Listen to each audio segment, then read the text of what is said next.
Back pain లేదా neck pain ఉండే వాళ్ళలో మనము సర్వైకల్ కాలర్ లేదా లంబోసాక్రల్ కోర్సెట్ లేదా బెల్ట్ అన్నది కామన్గా ప్రిస్క్రైబ్ చేస్తూ ఉంటారు డాక్టర్స్. అయితే వీటి పని ఏంటి, వీటిని ఎలా యూజ్ చేయాలి అనే దాని గురించి తెలుసుకుందాం. అందరికీ నమస్కారం, నేను మీ డాక్టర్ శ్రీరామ్. సాధారణంగా మనం వెన్నునొప్పి సమస్యతో ఎక్కడైనా వైద్యుడి దగ్గర సంప్రదించినప్పుడు మందులతో పాటు కొంతమందిలో ఈ బెల్ట్ అన్నది కూడా సజెస్ట్ చేస్తూ ఉంటారు. సాధారణంగా ఈ బెల్ట్ అన్నది ఎక్కువగా బ్యాక్ పెయిన్ ప్రిడామినెంట్గా ఉండే వాళ్ళలో సజెస్ట్ చేస్తూ ఉంటారు. ఎముకల మీద లేదా డిస్కుల మీద ఉండే ఒత్తిడి కొంతవరకు తగ్గుతుంది. దాని ద్వారా ఈ నొప్పి ఏదైతే ఈ సివియర్ పెయిన్ ఉందో దాని నుంచి కొంతవరకు రిలీఫ్ పొందొచ్చు. అయితే ఈ బెల్ట్ అన్నది ఎలా వేసుకోవాలి, ఎంత ఫిట్టింగ్ ఉండాలి అనేది చాలా మంది అడుగుతూ ఉంటారు. ఈ బెల్ట్ అనేది సాధారణంగా బెల్ట్ అప్పర్ బోర్డర్ వచ్చేసి మన బొడ్డు లెవెల్లోకి ఉండాలండి. ఈ బెల్ట్ ఎంత టైట్గా ఉండాలంటే వీలైనంత టైట్గా ఉండాలి, బట్ మరీ విపరీతమైన టైట్గా ఉండి మన బ్రీతింగ్ని అబ్స్ట్రక్ట్ చేసేంత ఉండకూడదు. దాంతోపాటుగా ఈ బెల్ట్ ఎన్నాళ్ళు వేసుకోవాలని అడుగుతూ ఉంటారు. ఇది మీ ప్రాబ్లం బట్టి ఉంటుంది.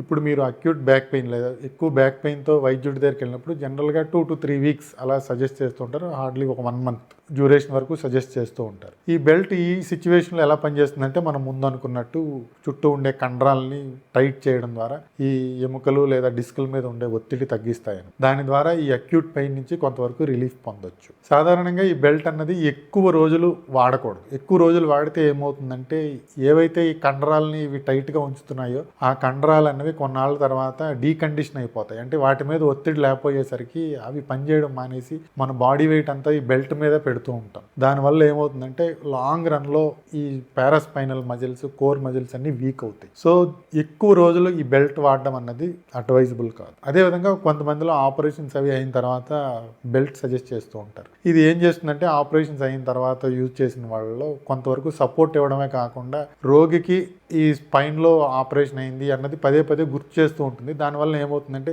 అబ్నార్మల్ మూమెంట్స్ అన్నవి చేయకుండా ఉంటారు. ఎక్కువగా ఏంటంటే ఆపరేషన్స్ అయిన తర్వాత వంగి బరువులు ఎత్తుకోవడం, అదేవిధంగా సడన్గా జర్కీ మూమెంట్స్, ట్రావెల్స్ అవి చేసినప్పుడు జర్కీ మూమెంట్స్ అవి ప్రివెంట్ చేయడం అవి చేస్తూ ఉంటుంది ఈ బెల్ట్. జనరల్గా ఆపరేషన్స్ అయిన తర్వాత పేషెంట్స్లో మనం 3 నెలలు అడ్వైజ్ చేస్తాం. తర్వాత బెల్ట్ గ్రాడ్యువల్గా డిస్కంటిన్యూ చేయమని చెప్తూ ఉంటాం. అదేవిధంగా మెడకి సంబంధించి ప్రాబ్లమ్స్ వచ్చినప్పుడు కూడా ఈ సర్వైకల్ కాలర్ అనేది సజెస్ట్ చేస్తూ ఉంటాం. ఈ సర్వైకల్ కాలర్ అన్నది కూడా ప్రాపర్ ఫిట్టింగ్తో వేసుకోవాలి. ఇది పెట్టుకున్నప్పుడు మెడ న్యూట్రల్ పొజిషన్లో ఉండాలి. మరీ విపరీతమైన పైకి వచ్చేసినట్టు ఉండకూడదు, అదేవిధంగా కిందకి వచ్చినట్టు ఉండకూడదు. ప్రతి బెల్ట్కి ఒక చిన్ సపోర్ట్ ఉంటుంది. ఆ చిన్ సపోర్ట్ కరెక్ట్గా గడ్డం దగ్గర ఉండేలాగా చూసుకోవాలి.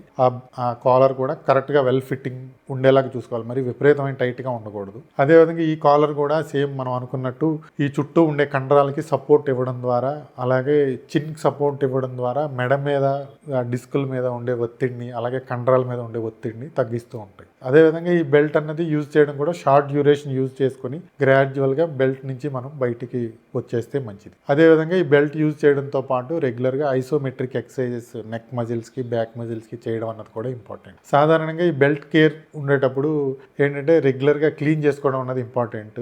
ఏదైనా స్వెట్ వల్ల కానీ, ఫుడ్ వల్ల కానీ సాయిల్ అయినప్పుడు రెగ్యులర్ క్లీనింగ్ అన్నది ఇంపార్టెంట్. మరింత ఇన్ఫర్మేటివ్ వీడియోస్ కోసం ఛానల్ సబ్స్క్రైబ్ చేసి ధన్యవాదాలు.